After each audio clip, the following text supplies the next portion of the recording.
Everybody. Y'all can hear Stevie okay? What's that? Yes. Okay, good. They can hear you good. All right, cool.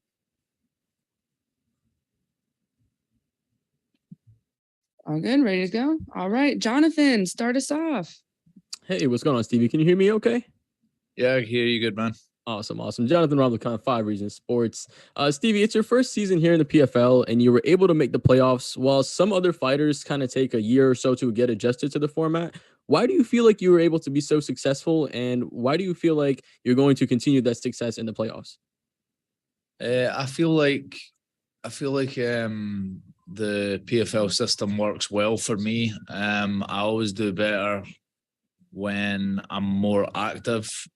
So rather than taking like big layoffs and stuff, just being super active. My first year of fighting, I had 12 fights, seven semi-pro and 5 pro all in the 1 year. And I ended up winning them all apart from the last one. But yeah, I just do well when I'm active. And that's why, things have been going well, I think. For sure. Now, you were a previous champion in other promotions such as Cage Warriors. How has the path to the PFL championships been similar? And how has the journey been a little bit different from winning other championships? Yeah, it's been very similar. I mean, the only thing that was a little bit different was the very first fight against Alexander Martinez. I had such a big layoff. But yeah, I mean, I've fought in Bama. I've had the Bama title. I've had the Cage Warriors title. I had 11 fights in the UFC and done well there. And then I had the big layoff. I got the ring rust out the way, and now I'm coming for the PFL belt. Now, you spoke about that Martinez matchup. If he makes it to the finals and you win this fight, what do you feel like you need to do differently to get the win? Just, loads of things. I made mistakes. I gave my back up early, and I think the first round I threw a side kick. He took the outside foot and I managed to get my back, and then I just feel like from there, it was like a backwards kind of. It was like I was always playing catch up after that. I dropped him in the second round, and he done well to recover. But yeah, I feel like maybe the ring rust played a big factor in that fight. Me making mistakes, and obviously fair play to him, he capitalized on a lot of stuff as well. But yeah, just being prepared to, he took me down, I think twice, when I should have been, stuffing them. So I made a lot of mistakes, I would say, but I've already made the changes. Never mind for when the next fight, if that fight does happen again. Yeah, beautiful. Now, speaking of rematches, you do have a rematch coming up in this first round matchup as well. Who do you feel mentally this rematch benefits more? Is it him because he wants that revenge, or is it you because you already have the confidence knowing you finished him? Yeah, so I would say you can look at it in two different ways. Obviously, he's going to be looking at trying to be positive, saying, you know what, he's got a chance to have get revenge and almost eliminate get back at me. But I think psychologically and mentally, I've got the favour. I mean, it was only just 5 weeks ago that I beat him. So there's that. And there's also the fact that I slightly injured him in that fight as well. There was probably a good few weeks after that fight where he had to either rest or be very careful in his training camp. I've landed that submission in the gym, and that's me doing it a lot more careful in the gym, and it's, it can even hurt, them. It damages the cartilage and the ribs. So yeah, I think mentally he's going to know that he's not had the best fight camp, especially early on, with it being only 6 weeks of a difference. I think that will all be playing in his head, and this time I'm even sharper. I came out uninjured, just straight back to training, so I'm going to be even better this time. Yeah, a little bit of lasting effects from that fight. Now, last one for me, man. Do you have any message to your fans back home? Just message to the fans is just thank you for all the support. I'm representing Scotland and the UK putting you on the map. And yeah, that's pretty much it. Just thanks for the support. I really appreciate it. When I'm walking out fighting, I'm doing it for us all, not just myself. Hey, I appreciate your time, Stevie, and good luck this weekend. Thank you. All right, Max. How you doing, Stevie? This is Max Going from the Going Live Network. Thanks so much for taking the time. No worries, man. Thank you. Absolutely. I had a quick 2 questions for me. Obviously, we just kind of touched on it just now. You do have this rematch, but I was just wondering, how do you approach a rematch after a victory? Are there any major changes you make in your preparation, or are you confident that, hey, it worked this time, it's going to work the next time as well?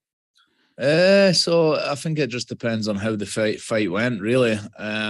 This time around, maybe some small, slight adjustments. But if you look at the first fight, regardless of the finish, I think the fight was going well. The first round was fairly close. Wasn't too much in it in terms of, who won the round. It was fairly close. So just made some small adjustments on what I can do better to make sure that I'm winning the round and winning the fight. But in terms of plan, it's just the same plan, like I'm going to be coming forward, trying to take his head off, or submit him, just, go in and win. I don't feel like I need to, do a certain thing. I believe I can win on the feet, on the ground, just whatever. Awesome. And then just one final question for me. To my knowledge, this is your first fight in New York City. Do you feel any additional pride fighting at such a historic venue as the main event? Yeah, it's really cool. It's my first time in New York, main eventing, MSG. And yeah, I'm just kind of glad. And, I've seen this coming. Like, I believe I've worked hard, putting the hard work over the last 12 years, because really, everything I've done in my career has all led up to this fight on Friday. So I feel like, this is just the start of what I deserve and the amount of hard work that I've put in, and it's now going to be paying off. Absolutely. Thank you so much for your time, and good luck this week. Thank you. Anyone have any more questions for Stevie?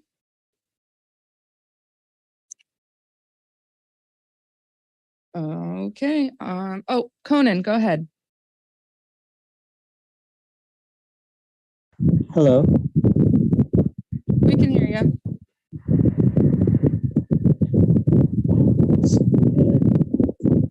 Hello. Hey, Conan. Sorry. Can you hear me? Good. I'm sorry. Yep, go ahead. Okay. Yes. Stevie, you are proudly representing Scotland. Could you please tell us more about your hometown in Scotland? Tell us more about my hometown in Scotland. So I live in Fife, close to Edinburgh in Scotland. Lived there my whole life. And yeah, just, proud to represent Fife and Scotland, and the UK.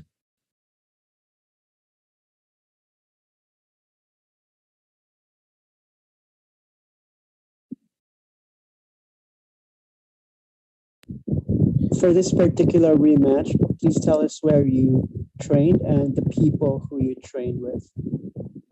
So I train at higher level MMA in Bathgate, Scotland. It's in between Edinburgh and Glasgow. I train along beside Danny Henry, who's in the UFC, Mark Ewan, who is in EFC.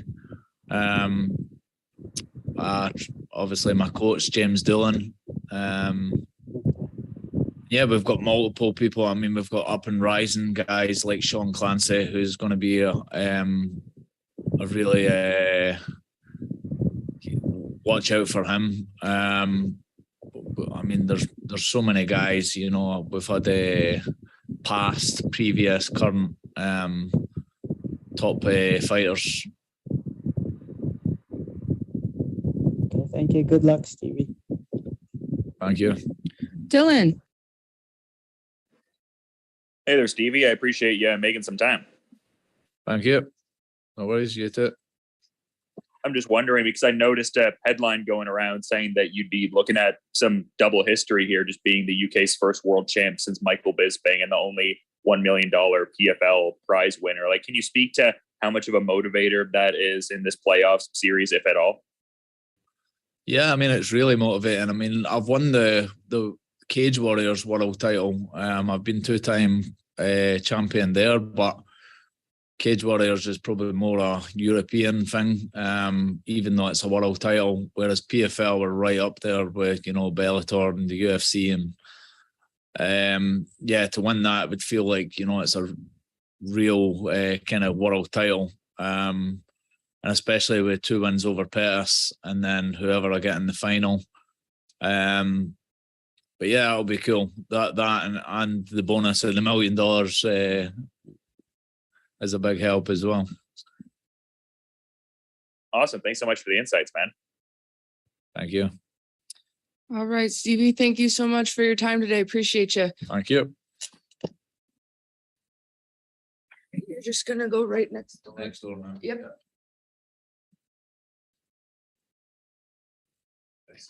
No worries, guys.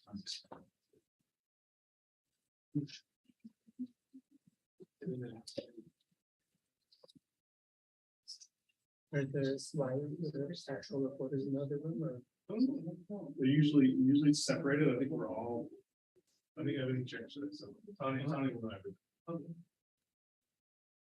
Yeah. Looks like it's sort of fun.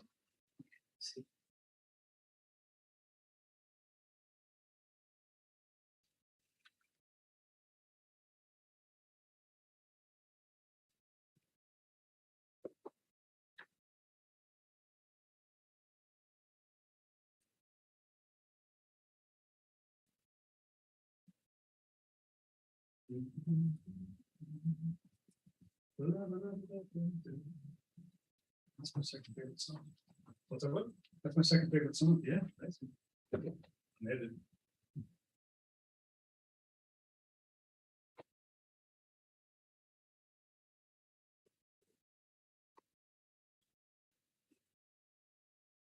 Mike, you doing good? Yeah, he's all right. Yeah. I don't even know where he's at now. Yeah, with some financial thing. That's awesome. Yeah. Do me a favor, just go sit in since you skin tone.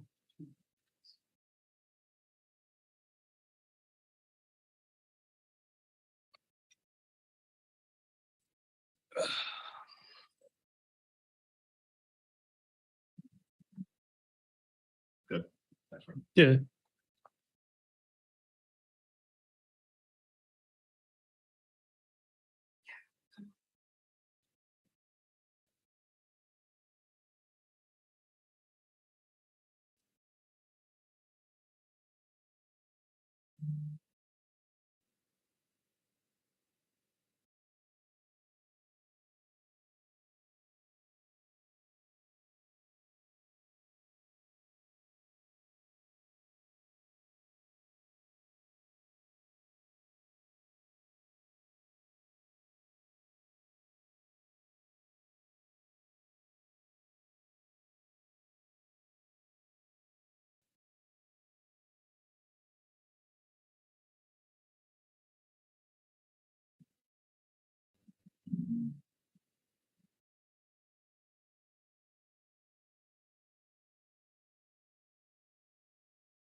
Hey guys, just waiting on Olivier. Just give me just a few minutes.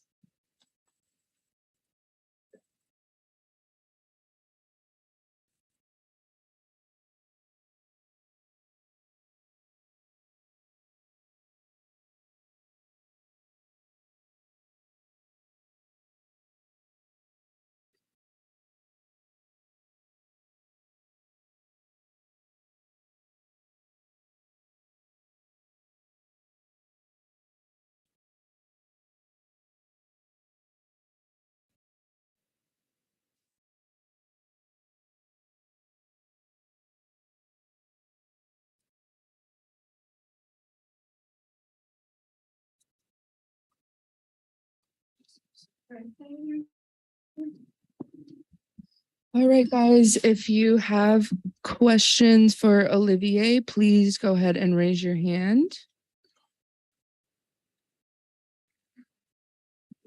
All right, Jonathan, kick us off. Jonathan Rob, the 5 Reasons Sports. Hey, Olivier, how you doing, my man? I'm good, and you? Doing well, bro. Appreciate you asking.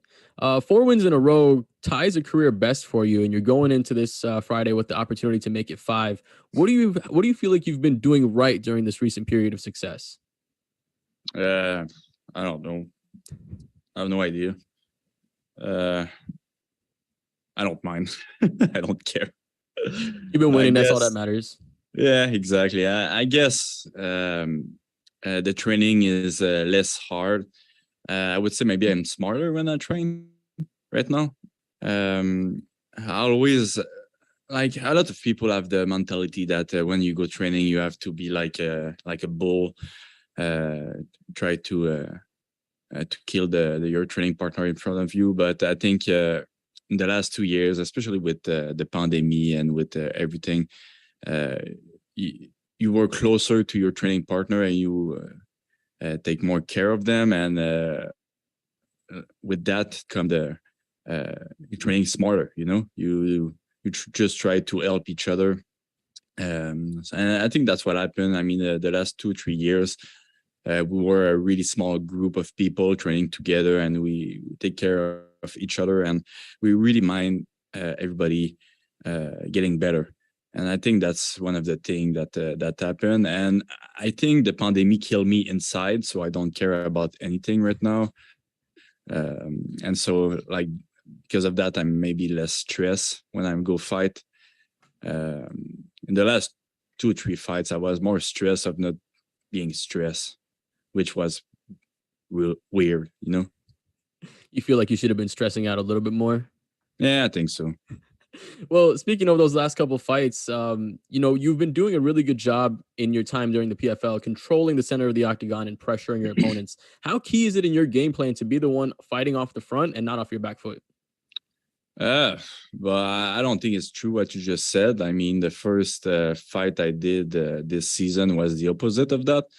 I think one of the hardest thing to fight me, it's I'm different almost every fight. Since the beginning of my fight in PFL, I was every fight was a different style. So I think it's a big problem for my opponent to try to know what I'm gonna do. But yeah, for sure, the last fight I took the center and I kept the center, and that was part of the plan, to fight Manfio. We knew he was not super active. I was surprised how not active he was actually, but we knew he was a big counter puncher. So last training camp was making a lot of feints and taking the center, and the end fighting happened during the fight. It was not part of the plan, but I saw you really had a lot of trouble with the hand fighting. Now, last one for me, my man. You weren't able to make the playoffs last year because of situations out of your control. Does missing the playoffs last year make you appreciate the moment a little bit more this time? Like I tell you, I think I'm dead. I'm dead inside. I don't care.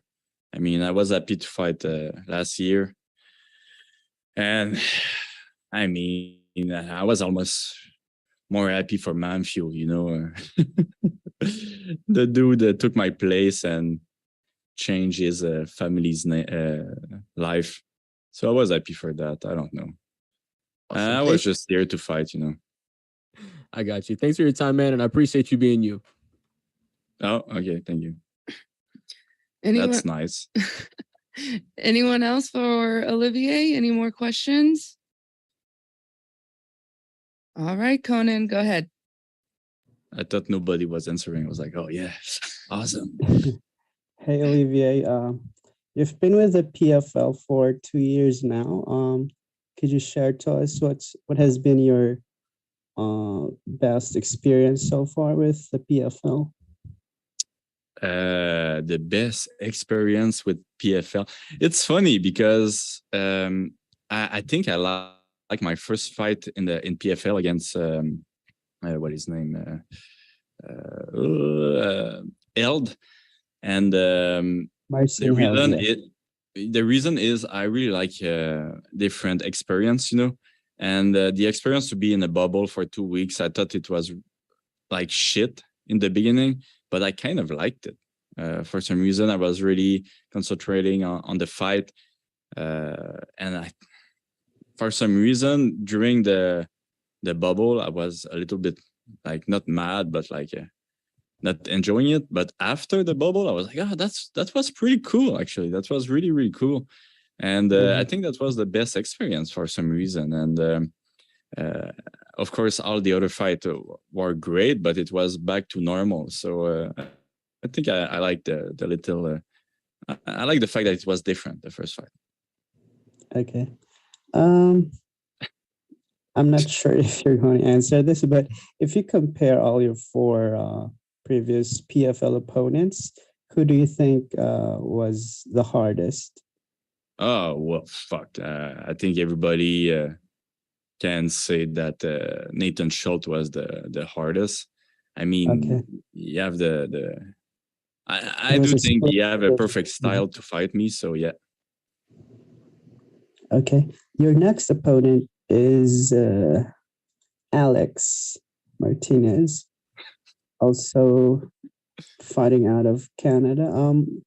I'm sure you studied his fights. What do you think of his fighting skills? I think it's good. All right. Look like you're reading something. I actually trained with him. So I trained with Okay. him like 3 years ago. And I mean, we know each other. We were friends. Well, I consider him a friend. I heard he said we were not that close of a friend, but that broke my heart when he said that. But yeah, I mean, we trained together and we talked a lot, and we knew last year that maybe something like this could happen since that he took someone place, I think last year too, or he got signed. Anyway, we knew something could happen. But it happened this year, and like I said, I mean, it's part of the game. So yeah, it's funny because 2 of the competitor in the tournament are a friend of mine. I'm a good friend with Stevie Ray too. We trained together in the past in TriStar, so it's interesting. And yeah, that's it. May the better fighter win. Good luck. Thank you. Thank you. Dylan. Hey there, I appreciate you making some time to talk, man. Oh no, I have to be here. I'm not allowed to not be here. Like, don't be fool. I don't want to be here. All right, well, off to a good start. But I was going to ask about the there because you guys have trained before, as you said. And when I spoke to him after his last fight, when the playoffs hadn't been solidified, he's like, "Oh, I'm friends with him and everything like that, and maybe would rather fight other people just based on that." So, like, what did you think when the fight was initially announced? Yeah, I was not happy. I mean, I'm not enjoying this fight. I know I have to do it, but I'm not excited about this fight. And like I said to some of the PFL staff, if I have to fight Stevie Ray at the end, I would fight 2 friends of mine to win. I would do like Spartacus, you just take control of PFL and make them fight instead. So I hope they're ready to fight, because I'm not happy to fight some friends. I think it's funny because there's probably a freaking joke to make about capitalist and fight for $1 million, but fight your friend for that. Well, I won't do that joke. I mean, $1 million is pretty cool. Thanks so much for the insights, man. Thank you. All right. Any last questions for Olivier? Okay. All done. Awesome. Yes. You understood. Yeah. Yes. Next room. What? Yeah. We'll be right back, guys. Thanks. It's there, I guess. Yep, one more. And then down into media.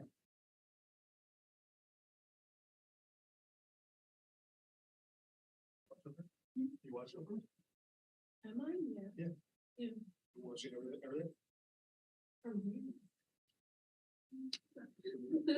You. Yeah.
Yeah.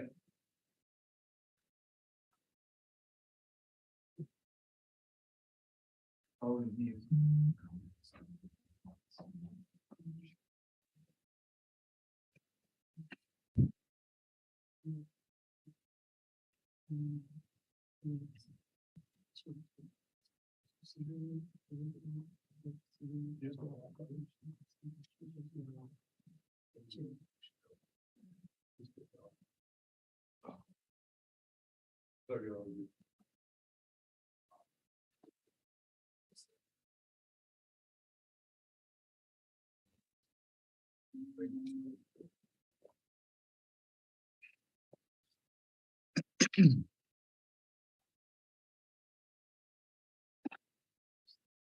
All right, if you have a question for Rob, go ahead and raise your hand.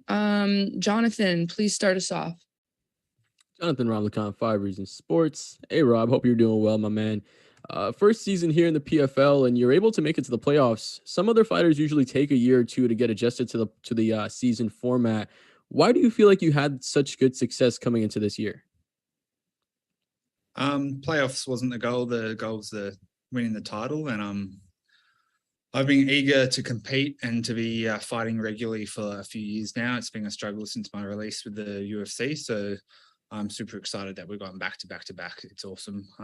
It's awesome to have that activity and be able to just keep fighting and just, you have one fight and you're fighting straight away next. So obviously you got to make sure you're managing your injuries and you're not overtraining or you're not getting burnt out from all the training. So making sure I have like a little bit of time off after each fight, but then just kind of focusing and getting straight back into it. Absolutely. Now, you have excellent striking skills with your boxing, kickboxing bouts, and your opponent is a multiple-time Brazilian national judo medalist. How do you feel the exchanges will go if they do end up on the ground? Everyone's kind of talking about my striking at the moment, but I don't know if anyone realized I was, heavily grappling focused when I started. And, just before I got in the UFC, I hadn't really done that much striking. I was only just kind of picking it up. Like into a high level. So I'm very comfortable on the ground. I'm happy to take him down and submit him on the ground. I think that's a huge part of my game. And I know I've been showing off my striking at the moment, but I haven't stopped grappling. My coach, since I started back home, Friskus, he just missed out on competing in the Olympics for Australia in judo for a few years. So, he's a high level judo competitor as well as jiu-jitsu and wrestling. So, I'm used to that style. Absolutely. Now, speaking of your grappling credentials, you've had 5 finishes in a row, one of those being a guillotine choke. How do you expect to get this finish going into this fight? I can finish it anyway. You know, if it stays on the feet, I think I'll knock him out pretty early. He's pretty wild and aggressive, but his defense isn't that good. And I think once he feels my power, he'll probably start looking to take me down. But I'm comfortable, you know, ground and pounding or getting a submission. Wouldn't mind getting a sub since I've got a couple of knockouts in a row. Absolutely. And last one for me, man. 2 wins away from winning that $1 million prize and the season belt. What would that do for you and your family? The $1 million is obviously huge, but that's just a bonus to me. The goal for me is to be a world champion, and that's what I'm kind of staying focused on. 2 fights away, 2 wins, and I'm a world champion, and that's been, you know, a goal of mine for the past 13 years. So I'm excited to fulfill that.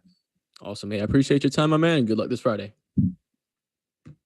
Max. How you doing, Rob? This is Max Going from the Going Live Network. Thank you so much for taking the time. No worries, bud. Just had a quick question. Obviously, since your last fight, your last loss against Israel, you have strung together a very impressive resume here, 4 straight finishes. I was just wondering, were there any lessons that you maybe took away from that fight that you can kind of pinpoint to this impressive win streak you've put together? Yeah, I definitely learned some lessons from fighting Israel. Even after fighting him, I got invited down and went and trained with him for a while, and even like how he approached going into the UFC, he actually turned them down for a few years before he was ready to go straight to the top. And I feel like I probably, you know, I was so excited to get there, but I might not have been fully ready to be there, or at least competing against the top 10 guys in the world. So I've had that time off, like after the UFC, where I kind of took some time. I kind of improved. I improved on my striking. I had some kickboxing, boxing fights, and now I'm ready to show that I'm the best fighter in the world. So that's, you know, I kind of learned that, and now I'm ready to go. Awesome. And then just one final question for me. You are fighting under the bright lights of Madison Square Garden. Does it give you any additional pride fighting at such a historic venue? I can see the smile on your face right now. 100%. I still, as you said, every time you mention it, every time I think about it, I smile. It's an exciting thing. That's kind of probably every fighter's dream to fight at Madison Square Garden. And yeah, it's pretty crazy that will happen in a few days' time. Well, I'm definitely looking forward to the fight, and thank you so much for the time. Good luck this week. Thank you. Dylan. Hey there, Rob. I appreciate you making some time. No worries, bud. I'm just curious because like Madison Square Garden was mentioned, winning a world title. Like, what are some other broader career goals that you have mapped out for yourself in MMA? Obviously fighting at Madison Square Garden is one of them. World title, defending like a world title, you know, being recognized as one of the best fighters in the world. That's one of my goals. And then setting myself up like post-fighting, you know, having obviously the $1 million is a huge help towards that, but like owning a couple of properties and being financially stable after I retire from fighting. Yeah, definitely awesome goals, man. And just one more from me. Do you think it's curious to have a nickname like Razor when you're sporting such a quality mustache there? What do you mean? You want a mustache nickname? I mean, you could probably go in that direction. I think it's impressive enough. Or are you thinking Razor's probably the one to go with from here on out? We could change it up if you have a good idea. You know, I couldn't grow the mustache when I started fighting though. I was only 19, so now it's good enough that I could change it up. I'll have to brainstorm something, man. I'll get back to you, but thanks for the time. Appreciate it. All right, guys. Any last questions for Rob before we let him go?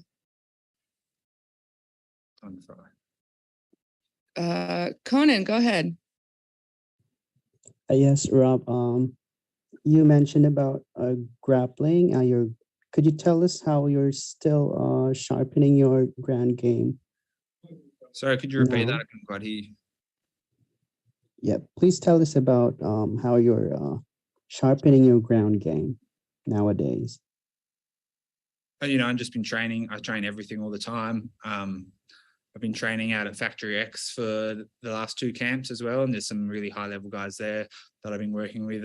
Cody Brundage is a beast grappler, beast wrestler that I've been doing a fair bit with him. So, yeah, I'm not worried at all if it comes to grappling with this fight. Okay. So since your first win in the PFL, did you have a chance to go back to Australia to train there, or did you stay in the US? I've stayed in the US. I haven't been back to Australia since the first fight. I did my camp then there in Hobart at HTC, and then since then I've stayed in Denver training out of Factory X. Just because of travel going back and forth, it's just like it's a long trip, and it's I didn't want to get caught up with anything like COVID or flights being cancelled, so I thought it was easier just to stay over in the States and train. All right. I just could you mention the people you trained with while you were in the US? So training at Factory X with Coach Mark, Cody Brundage, he's in the UFC. Dustin Jacoby, he's I think ranked number 14 at light heavyweight in the UFC. He just had an awesome first round knockout. Josh Fremd, he's also in the UFC, a young guy coming up as a middleweight. They've got, I'm sure you know, but they've got a huge roster of fighters, and it's a really good gym there. All right. Good luck, Rob. Thank you. Thanks, mate. Anyone else? All right, awesome. Thanks, Rob. Awesome, thank you. We'll head right next door to do the live drum.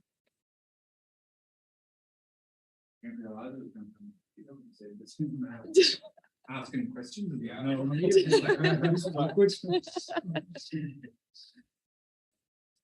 Guys, give us about at least 5 minutes for Pettis. Be right back.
Apologies for the delay, guys. He should be here any minute.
All right. Raise your hand if you got a question for Pettis. Max, go ahead and start us off.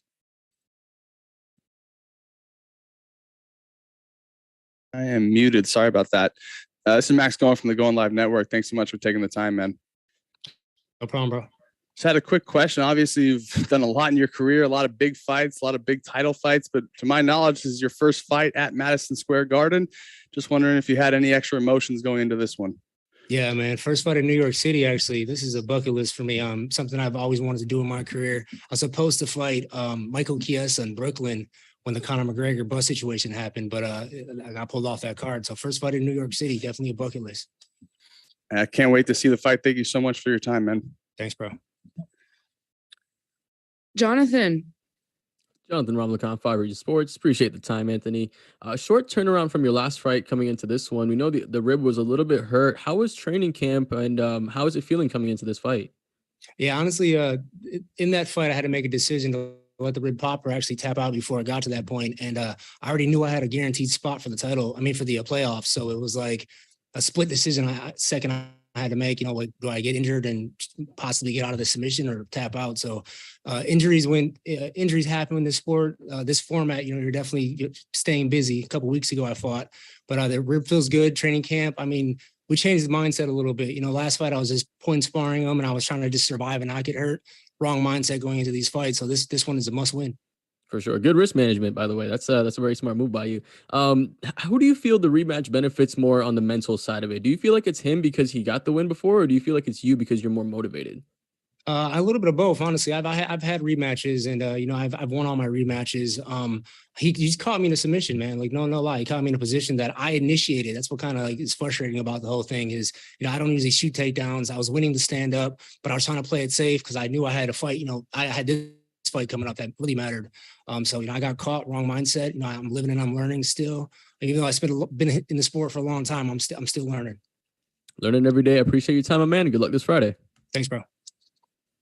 Conan.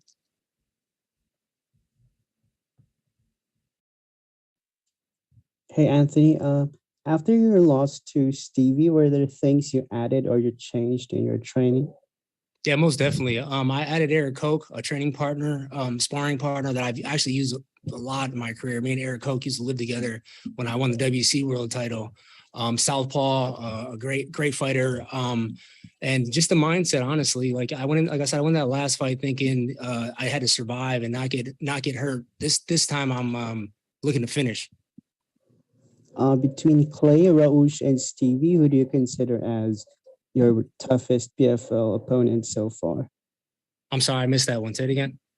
Between Clay, Raush, and Stevie, who do you consider as your toughest PFL opponent so far?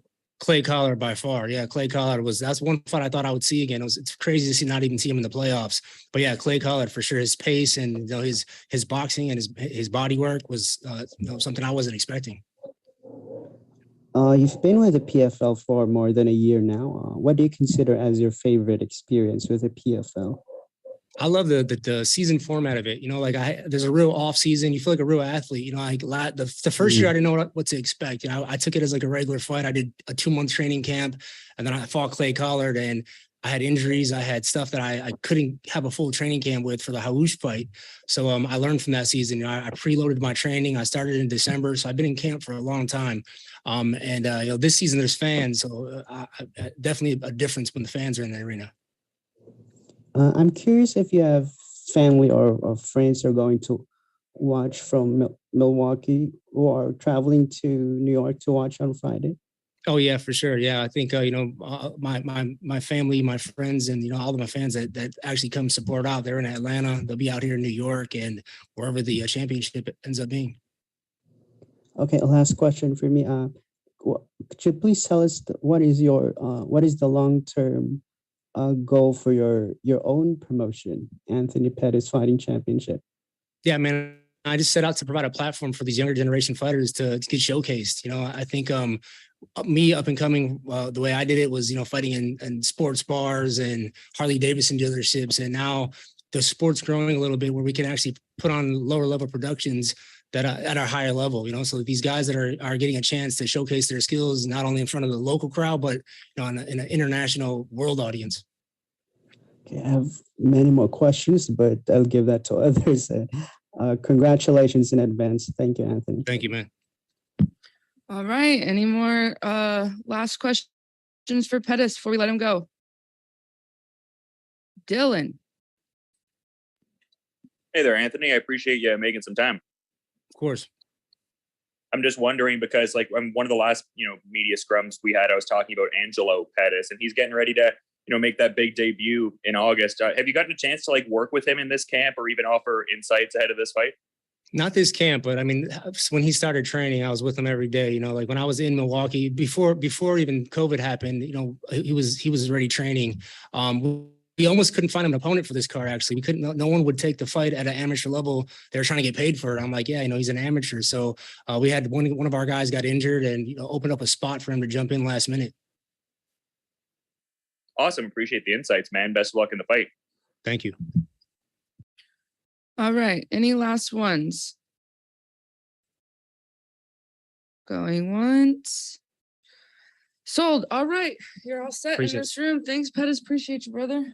You're gonna go right next door. Yep. And then I'll get you out of there. Live. Yeah.